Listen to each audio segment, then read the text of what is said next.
Hey guys, this is Father and Son Outdoors New York, and today we're going to do a review video of the Umarex Glock 19 Gen 3 BB pistol.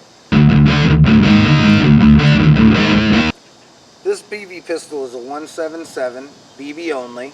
It's got a smooth bore barrel.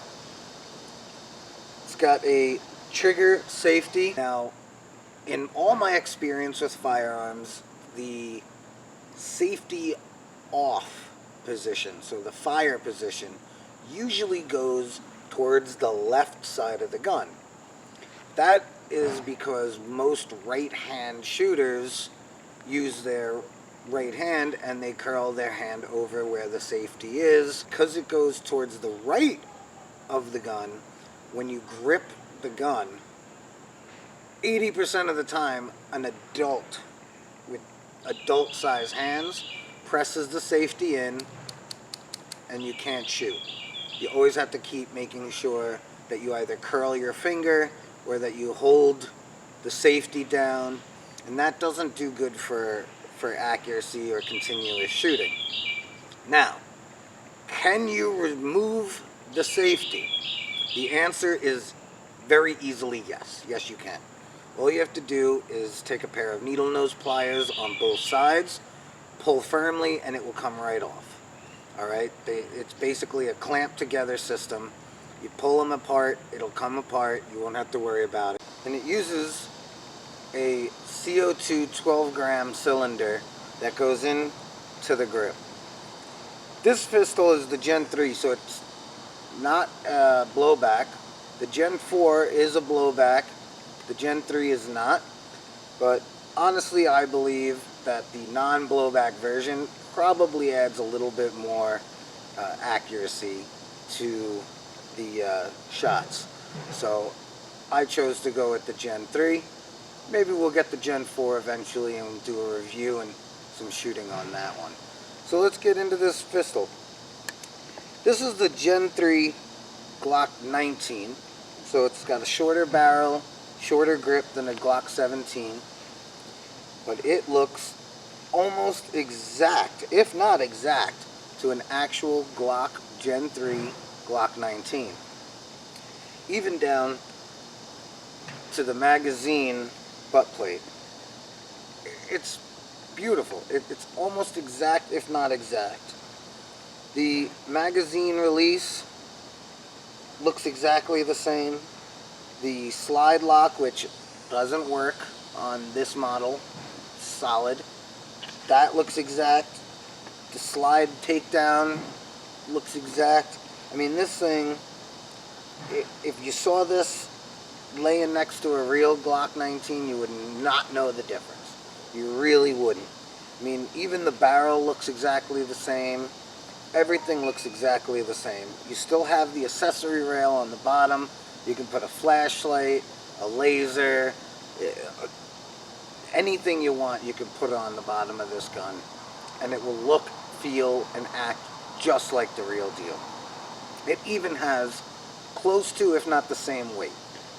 I don't have a Glock 19, I have a Glock 17, so I can't weigh the two and do a comparison because they are two different models, but it feels really good. And I'm wearing my alien gear inside the waistband Glock 17 holster. So it is designed for the 17, but it works just perfectly for the Glock 19 BB pistol from Umarex. This is how you know that it's built exact to the real deal. It's even licensed by Glock. So Umarex and Glock, they came together, they built this BB pistol, and it is perfect. So let's get into some of the information. It is smooth bore, as most BB pistols are, but that doesn't take away any accuracy because it is a very accurate gun. It is about 400 to 420 feet per second. I chronographed it with my FX USA wireless chronograph.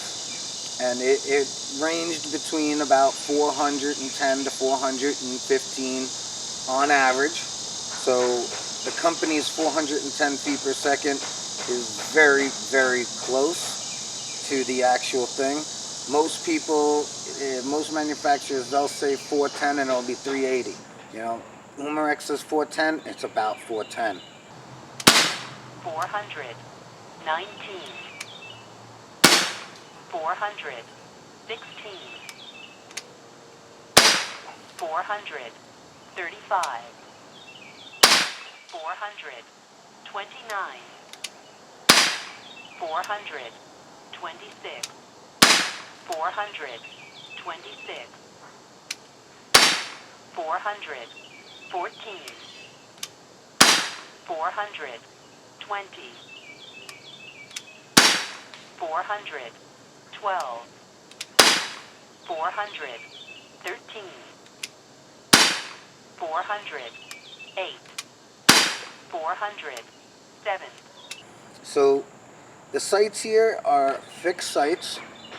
They are not adjustable in any way. Normal Glock, you can slide the rear back and forth, and the front is always fixed. This one, it's all one piece of the steel slide block.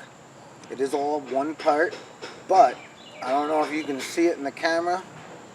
It looks exact to the original Glock sights. Alright? So this thing is such an amazing gun. It is such a beautiful gun. It even has some good texturing on the grip and everything. So let's get into the magazine. The magazine is drop free, which means you just press the button, it will drop right out. You don't have to yank on it, it's not going to get stuck. It has a little slide down piece that will lock in, and instead of dropping it BBs down in the top and all that annoying BB loading magazine BS that the older BB guns used to have, this has a little hole in the side where once you lock in the slider, you just drop the BBs in, let it all flow, and then just hit that slider back, put pressure on the BBs, and you're good to go. Now, let's get to the actual CO2 now. The back of the grip. This is where you're going to put your CO2. Alright? It's friction. You just lift it, comes right off. You have your CO2 here, and you have the back plate here. The cool thing about the back plate is inside the back plate it has a little Allen key tool. This little Allen key tool fits right into the screw that's in the bottom of the grip. It locks in just like that, and the grip, back plate of the grip, is used as a handle, and you loosen up the CO2 cylinder, and it loosens up that screw, and you drop the cylinder out, put a new one in, tighten it right back up. The last pistol that we had was also an Umarex. It was the SA-10, I believe it was, the SA-10, and that one, to get the CO2 in there, it was a pain. Unfortunately, it would like spray out some air if you didn't do it quick enough. This, you don't have that problem at all. So that's pretty much everything with this gun. Let's show you some shooting.